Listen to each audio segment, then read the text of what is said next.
ఓం శాంతి, ఓం శాంతి, ఓం శాంతి. అందరూ బాబా స్మృతిలో ఉన్నారా? ఈరోజు శివబాబా చెప్పిన ఇంపార్టెంట్ పాయింట్స్.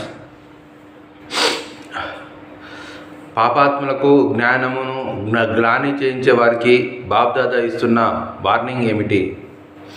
బాబ్దాదా పాపాత్ములకు జ్ఞానమును గ్లాని చేసే వారికి వార్నింగ్ ఇస్తున్నారు. ఈ రోజు నుండైనా ఈ తప్పును చాలా కఠినమైనదిగా భావించి తొలగించుకోకపోతే చాలా కఠినమైన శిక్షలకు అధికారులుగా అవుతారు. పదే పదే ఆజ్ఞను ఉల్లంఘించిన బరువు కారణంగా ఉన్నత స్థితికి చేరుకోలేరు. ప్రాప్తి చేసుకునే వారి లైన్లో ఉండుటకు బదులు పశ్చాత్తాపడే వారి లైన్లో నిలబడి ఉంటారు. ప్రాప్తి చేసుకునే వారి జయ ధ్వనులు వినిపిస్తాయి. ఆజ్ఞను ఉల్లంఘించే వారికి కన్నుల నుండి, నోటి నుండి అయ్యో అయ్యో అనే శబ్దాలు వెలువడతాయి. సర్వప్రాప్తులు పొందిన బ్రాహ్మణులు ఇటువంటి ఆత్మలను కులకలంకితులు లైన్లో చూస్తారు. తాము చేసుకున్న వికర్మల నలుపుదనము వారి ముఖంలో స్పష్టంగా కనిపిస్తుంది.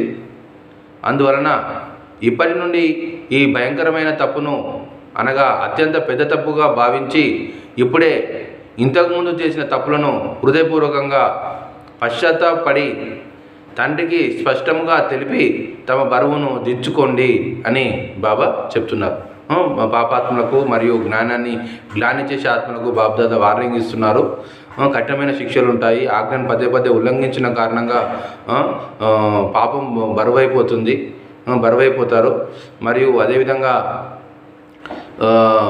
ప్రాప్తి వారి లిస్టు నుండి పశ్చాత్తాపడి వారి లిస్టులో వెళ్ళిపోతారు. మరి కుల కలంకితులుగా మీరు అయిపోతారు అని బాబ్దాదా వార్నింగ్ ఇస్తున్నారు. నెక్స్ట్ పాయింట్, పుణ్యకార్యం అంటే ఏది? పుణ్య ఆత్మ ఎవరికైనా ఎటువంటి వస్తువు ఇవ్వాలంటే దాని ద్వారా అది పొందిన ఆత్మ నుండి ఆశీర్వాదాలు వెలువడాలి. దీన్నే పుణ్యకార్యము అని అంటారు. ఎవరికైతే మీరు సుఖమును ఇస్తారో వారి మనసు నుండి మీ పట్ల ఆశీర్వాదాలు వెలువడతాయి. పుణ్యకర్మ అంటే ఇదే. పుణ్య ఆత్మ ఎవరికైనా ఎటువంటి వస్తువు ఇవ్వాలంటే దాని ద్వారా అది పొందిన ఆత్మ నుండి ఆశీర్వాదాలు వెలువడాలి. పుణ్య ఆత్మ అంటే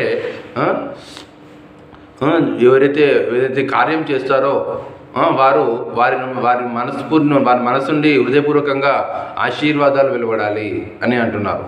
దాన్ని పుణ్యకార్యము అని అంటారు.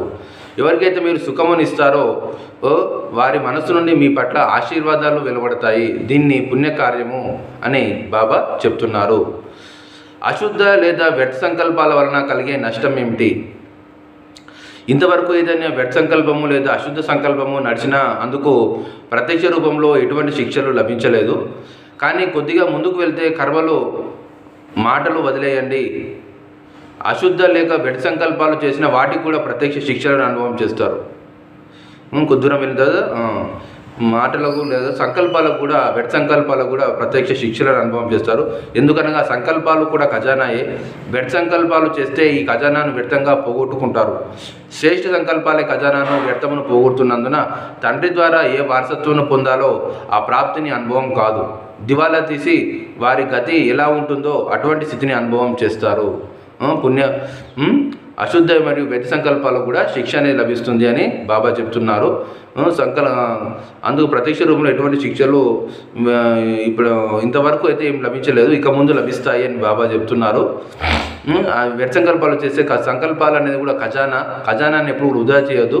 అవి వృధా చేసే దివాలా తీస్తారు అని బాబా చెప్తున్నారు. అచ్చా, ఓం శాంతి.